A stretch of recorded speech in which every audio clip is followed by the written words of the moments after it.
भारत के यशस्वी प्रधानमंत्री आदरणीय श्री नरेंद्र मोदी जी,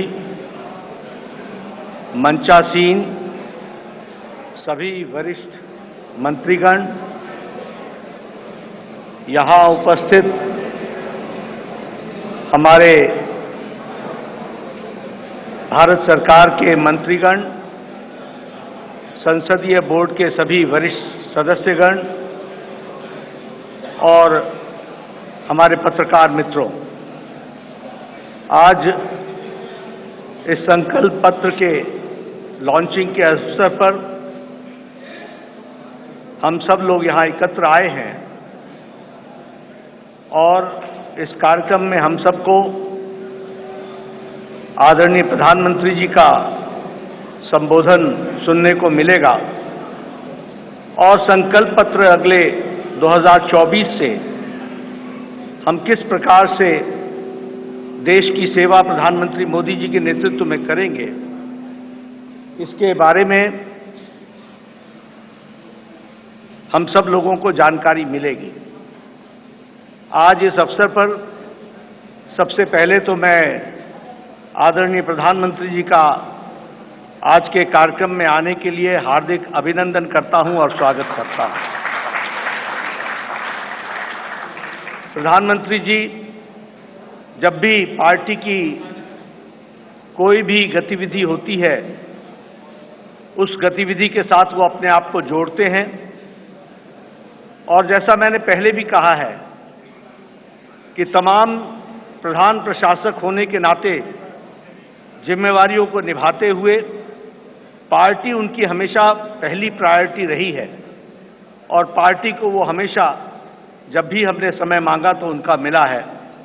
आज वो फिर इस चुनावी कार्यक्रम में और अन्य व्यस्तताओं के बीच में हम सबके बीच में हैं। आपका पुनः अभिनंदन और स्वागत है। आज भारत रत्न डॉक्टर भीमराव अंबेडकर जी की जन्म जयंती है। हम सब की ओर से उनको श्रद्धांजलि पूर्वक नमन। और हम सब जानते हैं कि डॉक्टर अंबेडकर जी ने अपना सारा जीवन सामाजिक न्याय के लिए पूरी ताकत के साथ सामाजिक न्याय की लड़ाई उन्होंने जीवन भर लड़ी।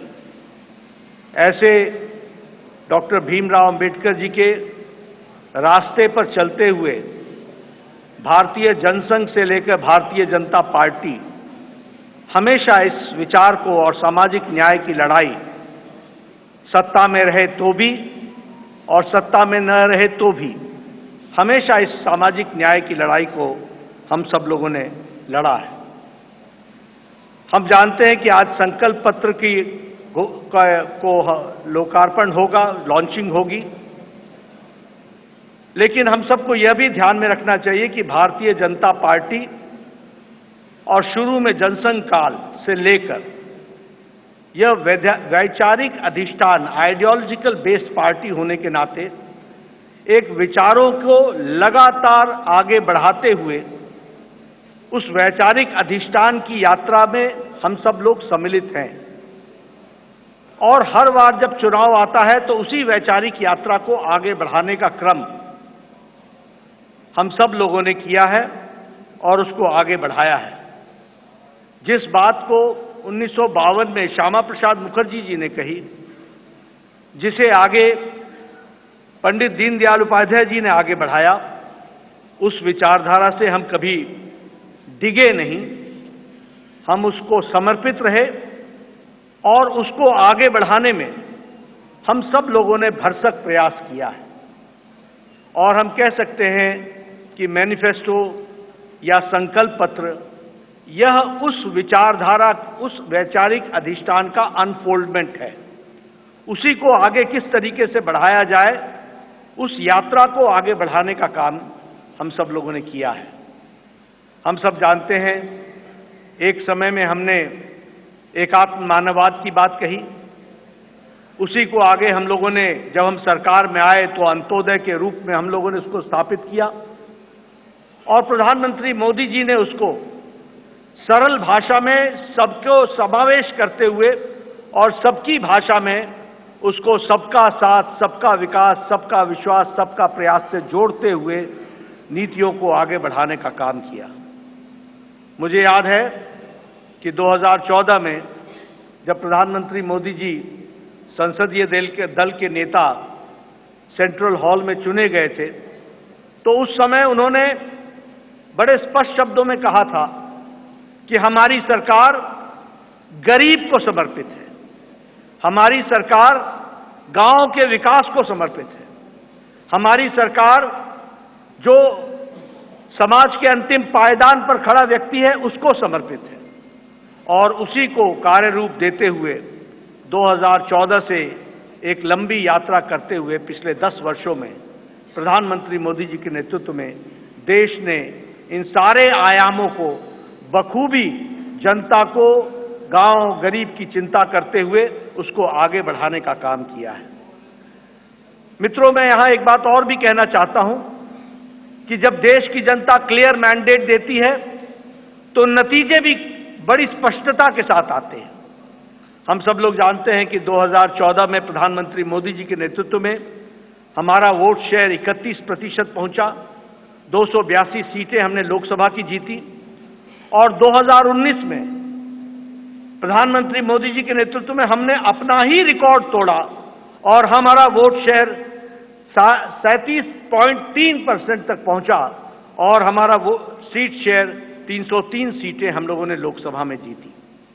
हम ये कह सकते हैं कि इस क्लियर मैंडेट को प्रधानमंत्री मोदी जी ने गांव के लिए, गरीब के लिए, वंचित के लिए, दलित के लिए, हमारी महिलाओं के लिए, हमारे युवाओं के लिए, हमारे किसान भाइयों के लिए और हमारे वंचित भाइयों के लिए उनको समर्पित किया। और उसी तरीके से अगर मैं गांव की बात करूं तो आज गांव, मैं यहां प्रधानमंत्री जी थोड़ा समय जरूर लेना चाहूंगा, लेकिन मुझे याद है 1993 में मैं पहली बार विधायक बना था। उस समय हमें अपने विधानसभा क्षेत्र में लगभग 90% के गांवों को घूमने के लिए पैदल जाना पड़ता था। आज हम कह सकते हैं कि ग्रामीण सड़क 3,80,000 किलोमीटर की ग्रामीण सड़कें बनी हैं, ऑल वेदर रोड बना और ऑल वेदर रोड के माध्यम से पक्की सड़कें बनी। आज हमारे इलाकों में कोई ऐसा गांव नहीं रहा जहां हम पक्की सड़क से पहुंच नहीं सकते हैं। यह बदलता भारत की तस्वीर हमने देखी है। उसी तरीके से अभी 60,000 नए गांवों को पक्की सड़कों से जोड़ने का काम हुआ है और ऑल वेदर रोड्स बनी हैं। कभी हमने कल्पना नहीं की थी कि गांव का सशक्तिकरण होगा, कभी गांव में भी कोई ऑप्टिकल फाइबर पहुंचेगा, लेकिन आज मुझे खुशी है कि आपके नेतृत्व में 2 लाख पंचायतों को आपके नेतृत्व में ऑप्टिकल फाइबर से जोड़ दिया गया है और उनको भी इंटरनेट फैसिलिटीज के साथ जोड़ा गया है।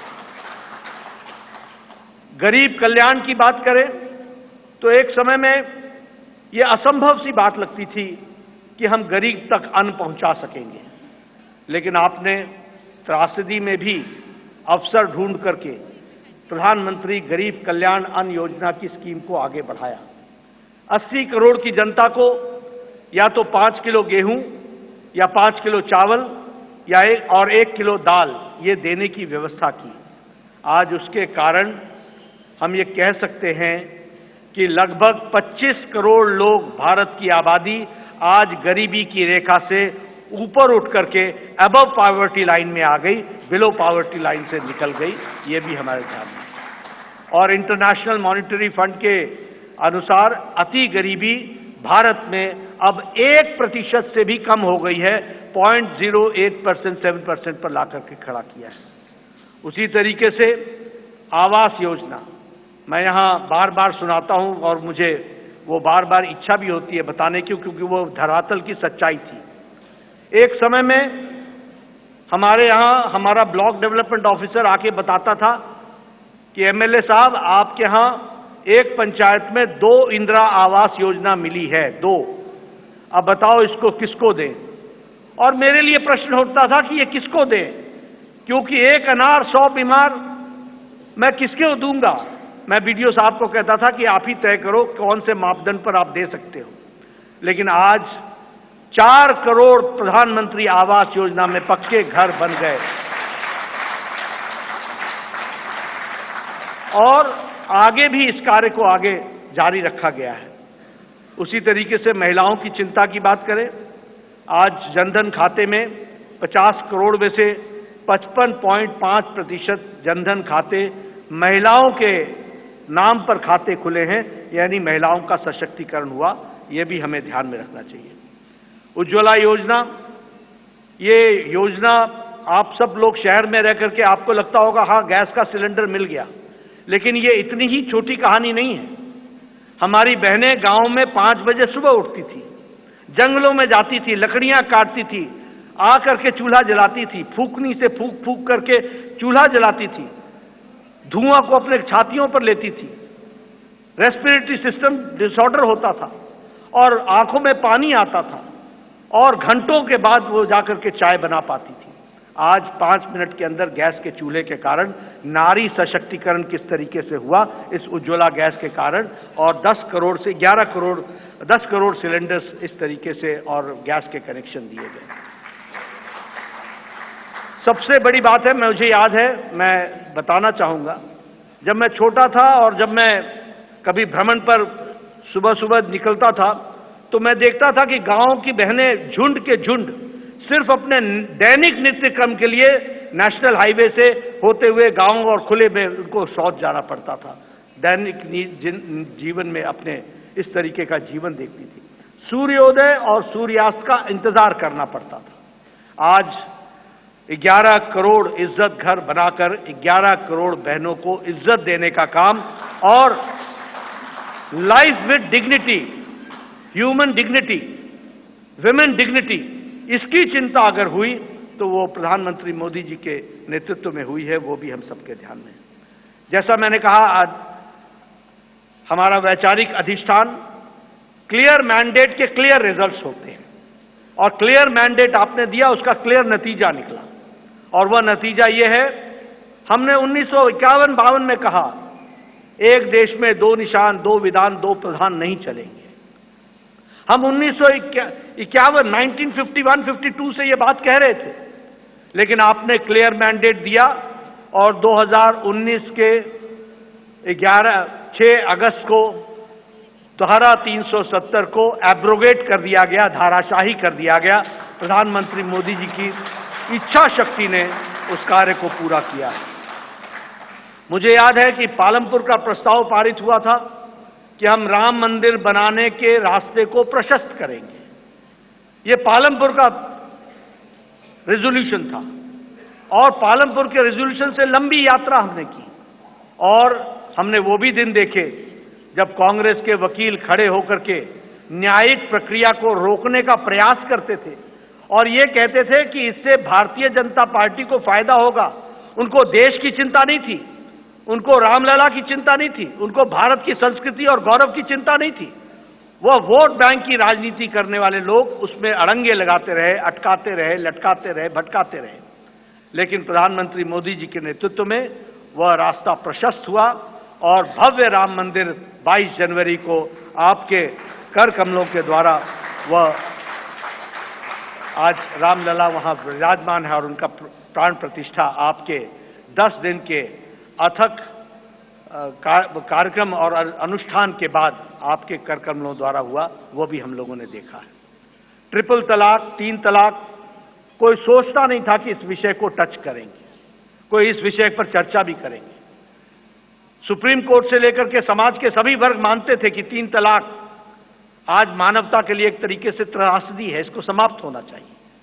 लेकिन यह इच्छा शक्ति, दृढ़ इच्छा शक्ति प्रधानमंत्री मोदी जी ने दिखाई और आपके क्लियर मैंडेट ने इस ताकत को प्रधानमंत्री मोदी जी को करने की इच्छा शक्ति दी और आज ट्रिपल तलाक से हम बहनों को, हमारे मुस्लिम बहनों को हम लोगों ने आजाद किया, यह भी हम सब लोगों ने देखा है।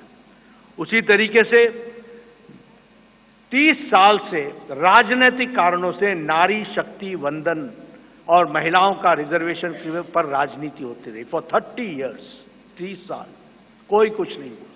लेकिन प्रधानमंत्री मोदी जी की फिर से इच्छा शक्ति और आप सबका सहयोग 30 साल से जो कार्य नहीं हुआ वो 3 दिन के अंदर प्रधानमंत्री मोदी जी ने नारी शक्ति वंदन विधेयक को पारित करके, और अगली बार लोकसभा में 2029 में हम 33% सांसद हमारी महिलाएं बहनें होंगी, यह भी हम देखने वाले हैं। इस तरीके से कार्य मैं मजबूत नेतृत्व का एक प्रमाण और एक विषय जरूर आपसे चर्चा करना चाहूंगा। ये कोविड जब आया तो शायद ये शताब्दी का सबसे बड़ा पेंडेमिक था। दुनिया नहीं जानती थी कि इस पेंडेमिक से कैसे लड़ा जाएगा। दुनिया के नेतृत्व भी नहीं जानता था कि इस पेंडेमिक से कैसे लड़ा जाएगा। आपको पता है, बड़े बड़े विकसित देश अपने निर्णय प्रक्रिया में वह भी डमाडोल हो गए, वह भी लड़खड़ा गए, वह भी नहीं तय कर पाए कि मानवता जरूरी है या अर्थशास्त्र जरूरी है, आर्थिक विषय जरूरी है या मानवता जरूरी है, ह्यूमैनिटी जरूरी है या इकोनॉमी जरूरी है। और बहुत से देश, विकसित देश, लॉकडाउन लगाएं कि नहीं लगाएं, लगाएं कि नहीं लगाएं, इस बीच में वो पेंडुलम की तरह डोलते रहे। लेकिन प्रधानमंत्री मोदी जी का नेतृत्व, मजबूत इरादे, दूरदृष्टि, इस बात को ध्यान में रख करके उन प्रधानमंत्री जी ने कहा, जान है तो जहान है, और लॉकडाउन लगाया।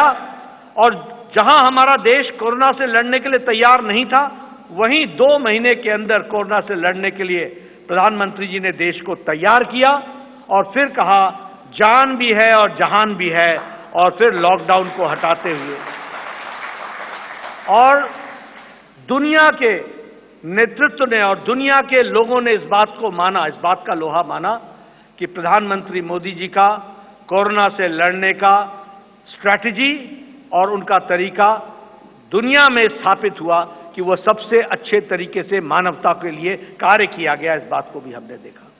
मैं बार बार इस बात का जिक्र करता हूं, हम तो हमेशा रिसीविंग एंड पे रहते थे। इस देश में ट्यूबरक्लोसिस की दवा 25 साल बाद आई, कोई दवा 28 साल बाद आई, टेटनस की दवा 30 साल बाद आई, जापानीज इंसेफ्लाइटिस की दवा यहां 100 साल बाद आई।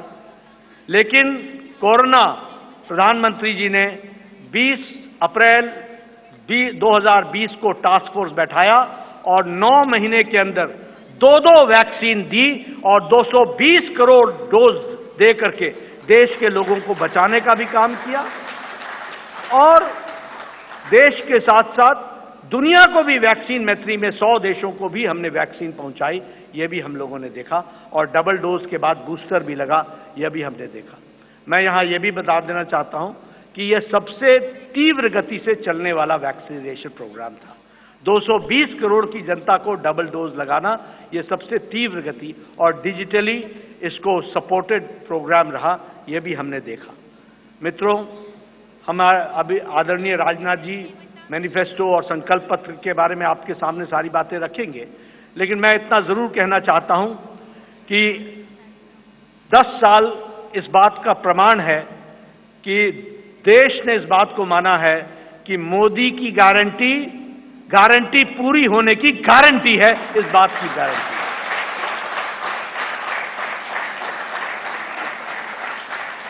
और यहां मैं स्वास्थ्य से जरूर जुड़ा हुआ विषय जरूर कहूंगा। मैं जब स्वास्थ्य मंत्री प्रधानमंत्री मोदी जी ने बनाया 2014 में, और जब मैं वर्ल्ड हेल्थ असेंबली में गया तो वहां हमारे बारे में ऐसा सोचा जाता था कि ये one of the following countries हैं, ये फॉलो करने वाले देश हैं। और उस समय बात चल रही थी यूनिवर्सल हेल्थ कवरेज की, यूएचसी की बातचीत चल रही थी। हमने भी नहीं सोचा था कि हम यूएचसी में कभी कुछ कर सकेंगे, लेकिन मोदी जी ने आयुष्मान भारत, ये सबसे बड़ा हेल्थ कवरेज प्रोग्राम, 50 करोड़ लोग, 50 से 55 करोड़ लोगों को 5 लाख रुपए का हेल्थ कवर गंभीर बीमारियों से लड़ने का, और आज वो सबसे बड़ा हेल्थ कवर प्रोग्राम बन गया दुनिया का, वह भी हमने देखा। और उसके अगली बार जब मैं वर्ल्ड हेल्थ असेंबली में गया तो सबने कहा please tell us something about Ayushman Bharat. तो ये एक हमने दुनिया के चित्र पर भी देखा कि कैसे भारत को आगे बढ़ाया गया, बढ़ा है मोदी जी के नेतृत्व में। इसलिए मैं एक बात फिर कहूंगा कि आज जो संकल्प पत्र आदरणीय प्रधानमंत्री मोदी जी जिसके बारे में जिनका हमें संबोधन मिलेगा, वह एक लंबी छलांग भारत को, विकसित भारत को पूरा करने में अपना पूरा योगदान करेगा, यही मुझे पूरा विश्वास है। इन्हीं शब्दों के साथ मैं पुनः प्रधानमंत्री जी का और आप सबका धन्यवाद करता हूं कि आप सब लोग इस कार्यक्रम में शामिल हुए। धन्यवाद।